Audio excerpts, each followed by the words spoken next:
بسم اللہ الرحمن الرحیم۔ السلام علیکم پیارے بچوں، کیسے ہیں آپ؟ یقیناً ٹھیک ہوں گے، تندرست ہوں گے۔ پیارے بچوں، جیسا کہ آپ جانتے ہیں ہم پڑھ رہے ہیں اپنی اردو چوتھی جماعت کے لیے، اور اس میں ہم نے اپنے 5ویں سبق کا آغاز کر رکھا ہے۔ آج ہم اسے دوسرے حصے میں پڑھیں گے اور سبق کا عنوان ہے قلعہ منگلہ۔ پیارے بچوں، آج کے سبق میں شامل حاصلات تعلم کچھ اس طرح سے ہیں۔ اس میں ضمیر کی حالتیں پہچان کر جملوں میں ان کا درست استعمال کر سکیں۔ تذکیر و تانیث جاندار اور بے جان کے مطابق الفاظ کا جملوں میں استعمال کر سکیں۔ اسم عام اور اسم خاص میں امتیاز کر سکیں۔ ہمارے سبق کا اسلامی نقطہ نظر کچھ اس طرح سے ہے۔ رسول اللہ صلی اللہ علیہ وآلہ وسلم نے فرمایا، جو قوم زکوٰۃ سے انکار کرتی ہے اللہ تعالیٰ اسے بھوک اور قحط سالی میں مبتلا کر دیتے ہیں۔ یعنی جن لوگوں میں حرص ہوتی ہے کہ وہ جمع کرتے جائیں اور اللہ تعالیٰ کی راہ میں غریب مسکینوں کو نہ دیں، خرچ نہ کریں، زکوٰۃ نہ ادا کریں، تو اللہ تعالیٰ اس قوم پر بھوک اور قحط سالی جو ہے وہ اس کو شکار کر دیتے ہیں۔ تو اپنے مال میں سے زکوٰۃ دینا ہم سب پر کے لیے ضروری ہے۔ ہمارے پاس جو بھی ہے، جو ہماری ضرورت سے زیادہ ہے، جو ہمارے پاس موجود ہے، اس پر جتنی زکوٰۃ بنتی ہے وہ ہمیں دوسروں کو دینی چاہیے۔ پیارے بچوں، ہم کریں گے دہرائی۔ دہرائی کے لیے آپ کے پاس چند الفاظ ہیں، جیسے ہے ان،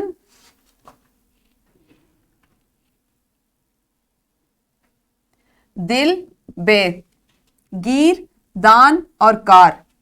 آپ نے ان الفاظ سے یہ سابقے ہیں اور نیچے والے لاحقے ہیں، ان کی مدد سے 3 نئے الفاظ بنانے۔ ویڈیو کو روکیے اور جلدی سے ان الفاظ کو سابقوں اور لاحقوں میں استعمال کیجیے۔ جی یقیناً آپ نے دہرائی کر لی ہوگی۔ پیارے بچوں، قبل از پڑھائی یعنی پڑھنے سے پہلے آپ کو میں بتاتی چلوں کہ ایسا کلمہ جو کسی نام کی جگہ بولا جائے اس کو اسم ضمیر کہتے ہیں۔ آپ پہلے سے اسم ضمیر پڑھ چکے ہیں، مختلف اس کی حالتوں کے بارے میں پڑھ چکے ہیں، اس کی مشق کر چکے ہیں۔ آپ کی یاد دہانی کے لیے بتاتی چلوں کہ ایسا کلمہ جو ہم کسی نام کی جگہ پہ اس کی تکرار سے بچنے کے لیے استعمال کرتے ہیں اس کو ہم اسم ضمیر کہتے ہیں، جیسے وہ، اس، تم، ہم، تمہیں، ہمارا، تمہارا وغیرہ۔ یہ تمام اسم ضمیر ہیں۔ پیارے بچوں، جاندار دو طرح کے، جانداروں کی طرح مذکر اور مؤنث اس میں 2 طرح کے ہوتے ہیں۔ الفاظ کو بھی اسی طرح سے ہم مذکر اور مؤنث میں تبدیل کرتے ہیں یا تقسیم کرتے ہیں ہم مذکر میں اور مؤنث میں۔ کچھ الفاظ مذکر استعمال کیے جاتے ہیں، اس کی مثال میں نے آپ کو درد سے دی تھی کہ اگر ہم بے جان چیزوں میں اس کا ذکر کریں کچھ الفاظ میں، بول چال میں، تو اس میں ہم شامل کرتے ہیں درد۔ درد کو ہم ہمیشہ مذکر میں استعمال کرتے ہیں، مذکر ہی بولا اور لکھا اور سنا اور پڑھا جاتا ہے۔ جب ہم جانداروں میں مذکر کا استعمال کرتے ہیں تو جاندار میں جب ذکر کریں تو مذکر کے ساتھ مؤنث، جیسے گائے اس کے ساتھ بیل، مرغی اس کے ساتھ مرغا۔ اس طرح ہم اس کی جب تقسیم کرتے ہیں تو وہاں پہ ہمارے لیے نسبتاً آسانی ہو جاتی ہے۔ کچھ الفاظ مذکر اور کچھ مؤنث استعمال ہوتے ہیں۔ مذکر اور مؤنث الفاظ کی پہچان عموماً افعال یعنی فعل اور اسم ضمیر کے استعمال سے کی جاتی ہے۔ جس لفظ کے بعد مذکر فعل اور ضمیر آئے گا وہاں پہ وہ مذکر استعمال ہوگا، جس کے بعد مؤنث فعل اور ضمیر آئے گا وہ مؤنث کے طور پر استعمال ہوتے ہیں، جیسے قلم اٹھایا، قلم اٹھایا، بستہ پکڑا، ہمارا گھر، تمہارا اسکول۔ اگر لڑکی بھی بولے گی اس جملے کو تو وہ اسی طرح سے بولے گی کہ وہ تمہارا اسکول ہے۔ یا آپ کسی لڑکی سے کہیں گے، آپ اپنی بڑی باجی سے کہیں گے یا چھوٹی بہن سے کہیں گے تو آپ یہ کہیں گے کہ وہ تمہارا اسکول ہے۔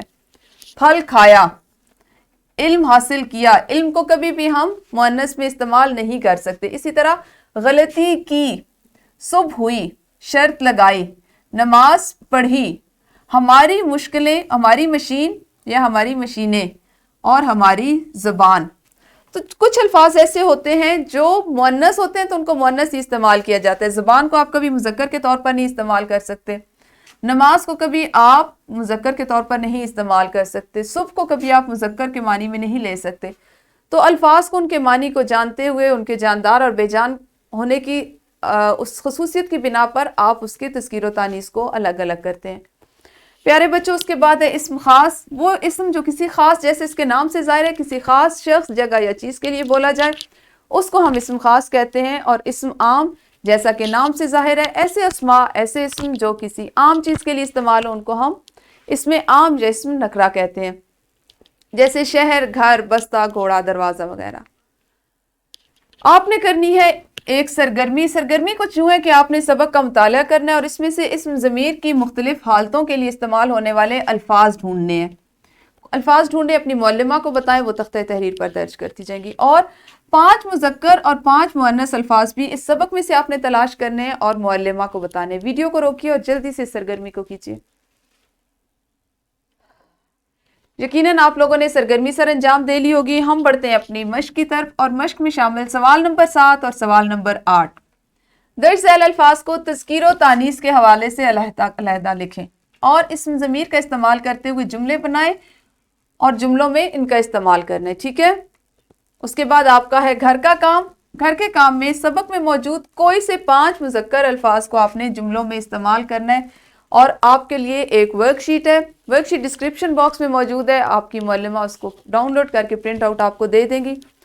ورک شیٹ اور یہ سوال آپ نے گھر سے کر کے لانا ہے. انشاءاللہ کل ہم اپنے اگلے اس سبق کے اگلے حصے کے ساتھ ملیں گے. اس وقت تک اپنا خیال رکھیے.